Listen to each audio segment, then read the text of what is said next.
அனைவருக்கும் வணக்கம். இன்றைக்கி நம்ம மதுரை சமையலில் இருமல் சளியை குணப்படுத்தக்கூடிய ஒரு அருமையான கற்பூரவள்ளி இலை கஷாயம் பண்ண போகிறோம். எப்படி பண்ணுறதுன்னு வாங்க பார்க்கலாம். இந்த வீடியோ பார்க்குறதுக்கு முன்னாடி நம்ம சேனலை சப்ஸ்கிரைப் பண்ணாதவங்க சப்ஸ்கிரைப் பண்ணிக்கோங்க.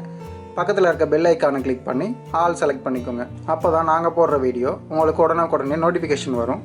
வாங்க வீடியோக்குள்ளே போகலாம். முதல்ல ஒரு டீஸ்பூன் அளவு மிளகு எடுத்து இடி உரலில் சேர்த்து ஒன்றும் பாதியமாக இடித்து எடுத்துக்கோங்க.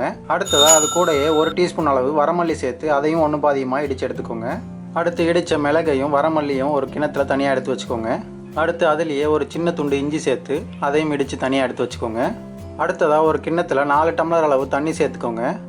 இப்போ அந்த தண்ணி கூடயே நம்ம இடித்து வச்சுருக்க மிளகும் வரமல்லியும் சேர்த்துக்கோங்க. இது கூடவே நம்ம இடித்து வச்சுருக்க இஞ்சியும் சேர்த்துக்கோங்க. இஞ்சிக்கு பதிலாக நீங்கள் சுக்கு கூட சேர்த்துக்கலாம். எல்லாத்தையும் ஒரு தடவை நல்லா கலந்து விட்டுட்டு 4 கற்பூரவள்ளி இலையை எடுத்து நல்லா கையிலேயே கசக்கி சேர்த்துக்கோங்க.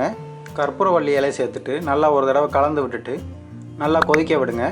4 டம்ளர் அளவு தண்ணி சேர்த்துருக்கோம். இந்த 4 டம்ளர் தண்ணி நல்லா கொதித்து சுண்டி 2 டம்ளர் ஆகிற வரைக்கும் நல்லா கொதிக்க வச்சுக்கோங்க.